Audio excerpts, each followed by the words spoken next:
ఆయన కువైట్‌లో ఇరాన్ కుబుస్ చాలా ఫేమస్. కోటల కానుంచి పనిచేసుకునే ప్రతి ఒక్కరైతే రోజుకి ఏదో ఒక టైంలో అయితే తింటానే ఉంటారు. దీని రేట్ కూడా చాలా చీపు. రూ. 5, రూ. 6 అయితే ఉంటది ఒక్కొక్కటి. ఇరాన్ కుబుస్‌ను ఎక్కువగా తయారు చేసేది ఆఫ్ఘనిస్తాన్‌లో, ఇరాన్‌లో అయితే తయారు చేస్తా ఉంటారు.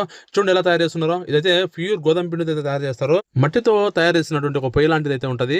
ఆ పొయ్యికి గ్యాస్ కనెక్షన్ అయితే ఇచ్చిండ్రు. ఆ పొయ్యి లోపల మంట రగులుతా ఉంటాయి. ఇదిగో చూడండి చేతులతో ఎలా చేసి దానిపైన ఊరికే అట్లా కరిపిస్తారు. దీనికి ఆయిల్ గీల్ ఏమైతే ఉండదు. అట్లా కరిపించిన తర్వాత ఒక 2, 3 నిమిషాలకి అది ఇంకా హీట్ అయిపోతది. ఒకతను చేస్తా ఉంటే ఇంకొకతను మాడిపోకుండా అయితే తీసేసి పక్కన అయితే పెడతా ఉంటాడు ఇతను. చూడండి ఎంత పెద్ద పెద్దగా అయితే ఉన్నాయి ఇరాన్ కుబూస్ ఒక్కొక్కటి.